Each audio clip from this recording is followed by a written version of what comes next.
What happened in the final day of F1 testing?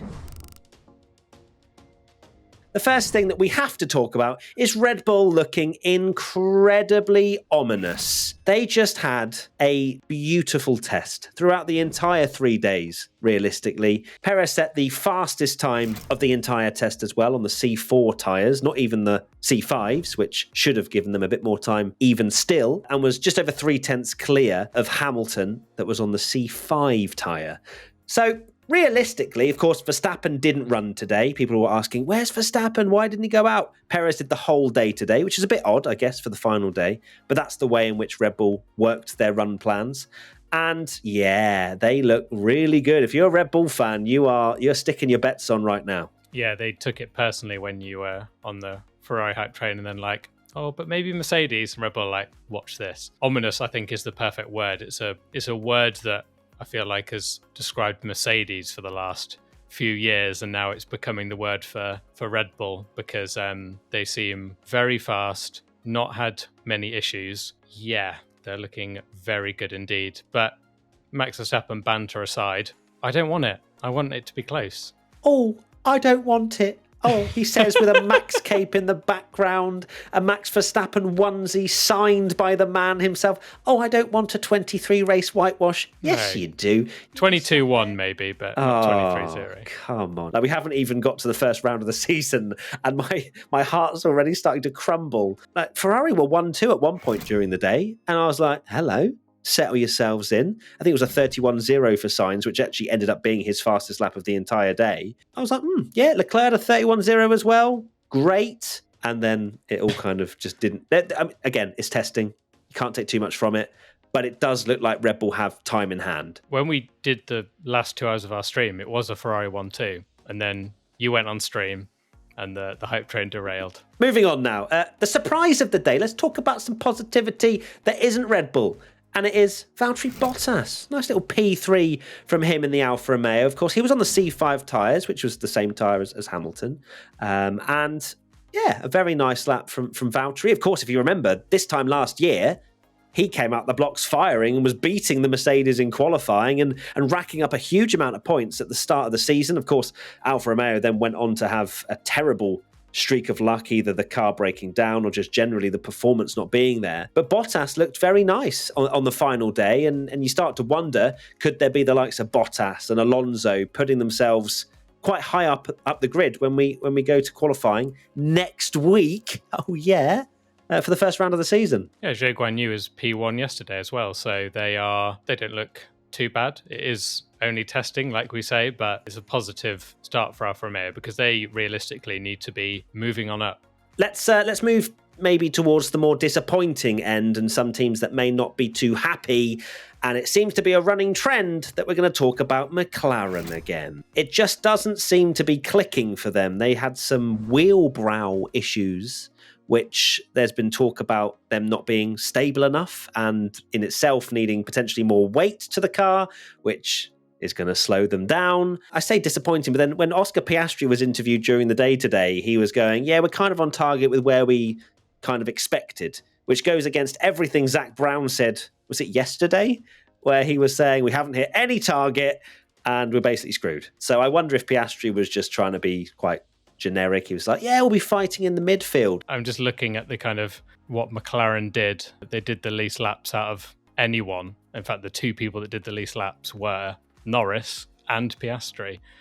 Norris with 37 laps, Piastri with 44. So their car doesn't look particularly fast, and it also doesn't look particularly reliable. So yeah, they've had a shocker to say the least. We have made an F1 Fantasy League on Grid Rival. Yes, that's right. With the F1 season fast approaching, you need to come and join the league P1 with Matt and Tommy. Grid Rival is the most in-depth F1 fantasy league out there. Choose your team and drivers with 100 million in the bank, sign drivers for a contract term of your choice, engage with other league members using the live chat function. You can literally tell me how awful my team is, and try to become the best scoring team on the grid.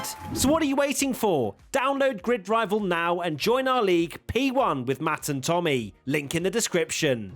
Let's move on very quickly now to picking one biggest winner from testing and then one biggest loser.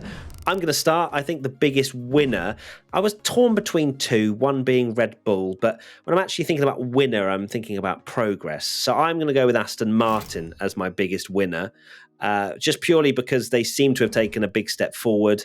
Alonso seems hungry, seems like he likes the car, really wants to, knuckle down, and the focus is really there. Seems slightly reborn. Maybe the fact that they've not got a secure number 2 driver at the moment is probably the only part that's pulling them back a tiny bit, because Aston Martin might come out the blocks firing and have a really good car, but when you look at where Drugovich is probably going to be in comparison to Fernando Alonso, it's going to be night and day. Whether they'll be able to capitalize fully, I'm not convinced, but I still think with the state of their car, it certainly makes them the biggest winner from testing. This is the thing, that if you're looking at actually like the biggest improvement, some wise person by the name Tom P1 Bellingham actually predicted that Aston Martin would finish 4th in the Constructors' title and got absolutely roasted by Twitch chat. But here we are now calling them the biggest winner from testing. So part of me wants to be smug, but I still have the biggest fear that they will be incredibly unreliable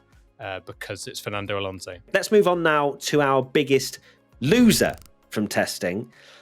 This one I think is quite clear for me anyway, that I'm going with McLaren. So I've already kind of said why. I also want to put into the mix potentially Alpine in some ways, just purely because, and again, it's testing.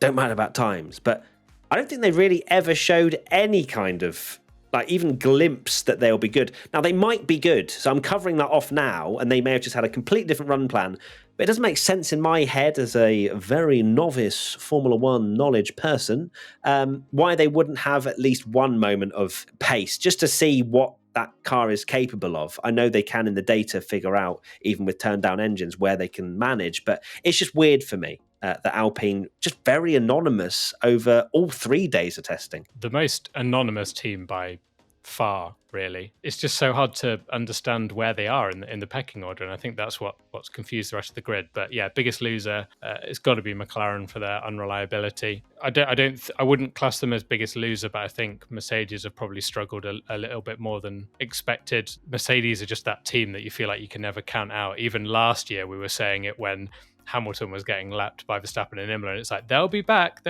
and it just kept going on, and you're like, no, they will be back.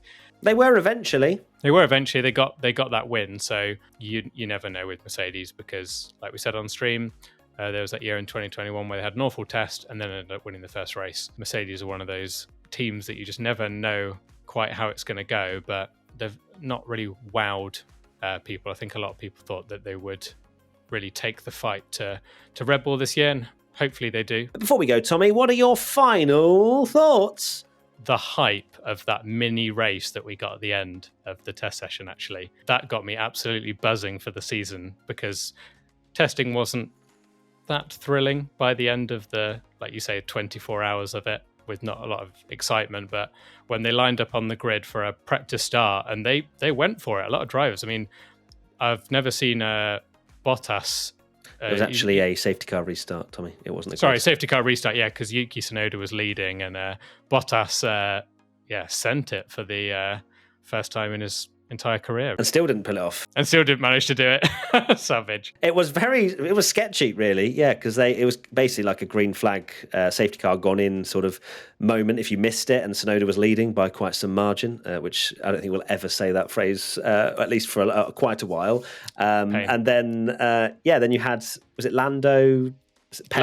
Lando bailed out. He was like, I am not risking, I've already got enough problems with my wheel brows without taking my wheel off. But that was good. You can tell how long it's been since we had any kind of racing in our eyeballs, and I cannot wait. Next week, everybody, we return for Formula One action, and I cannot wait. We will be covering it all on this P1 podcast, on Twitch, Matt P1 Tommy, on social media, Matt P1 Tommy, and on YouTube, Matt P1 Tommy.